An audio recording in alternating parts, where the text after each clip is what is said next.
Hey, it's Turu here, and this one's another MBTI based video, and it's about our cognitive core. Okay, so this one's part of a little mini series that I'm doing, apparently, based on the work of Pearson and Albriton's I'm Not Crazy, I'm Just Not You. The last one was the outer image, and I'll link to that in the descriptor. This one's the cognitive core. The cognitive core refers to the core section of our MBTI code.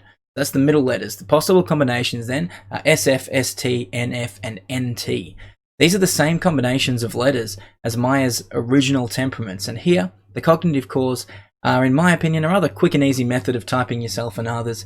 They're really basic, simple descriptors that encapsulate the most everyday qualities of a person, in a sense. These function combinations sum up a person's plans for the day.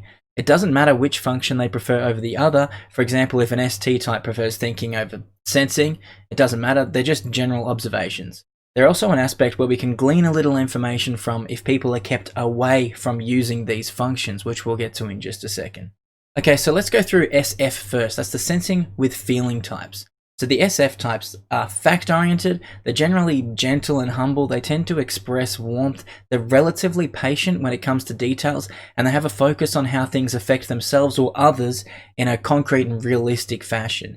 If they're not allowed to SF, they can become overly formal and they get disheartened, low in spirits, that sort of thing. And they also sort of get a narrower field of interests. For the ST types, sensing with thinking, these are matter-of-fact, practical types of people that are relatively tough-minded and reasonable. They like to verify facts with specifics such as how much things weigh or what they measure. They're normally consistent internally, and they've got a bit of a thing for having some sort of power over most situations. If they're not allowed to ST, they can become over-controlling, they get rigid and domineering, they become intolerant of others, and they delay gratification sort of unnecessarily, a bit like a martyr for the cause, that type of thing. For the NF types, that's intuition with feeling, these types of people are generally pretty enthusiastic and idealistic.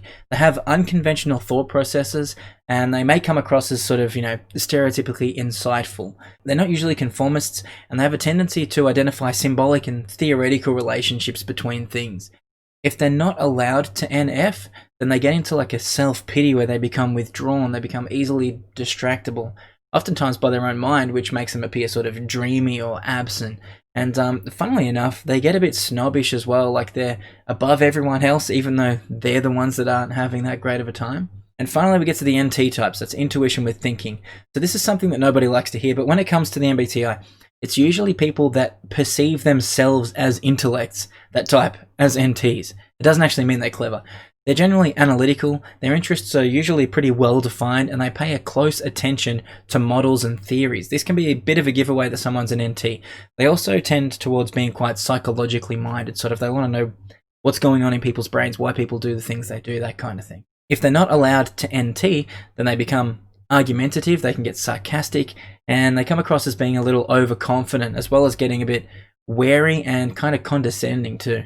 I understand this video is quite superficial, it's very surface level, it's intended to be, so it's supposed to work alongside the outer images video, and there'll also be another video or two along these same sort of similar lines. They're derived from Pearson Albriton's I'm Not Crazy, I'm Just Not You, and the way I'm seeing them is almost as like a little guide to speed reading. I'm not claiming this stuff to be super accurate or anything, but rather I'm seeing it as a bit of a compass, maybe some information to help point you in the right direction, that kind of thing. It's beginner level stuff.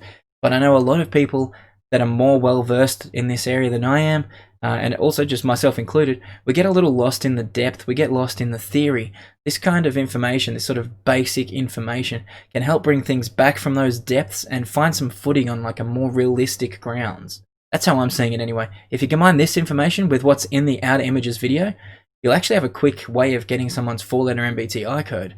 It won't have the admittedly intriguing and interesting functions in attitudes methodology behind it, but it'll produce quick and easy results. If you're watching this video, chances are you're probably past this kind of thing, but it can't hurt to be reminded that these sorts of tropes exist for a reason, and they're the results of years and years of research and studies. They're not just completely made up, they're not entirely theoretical, they're actually based on observation.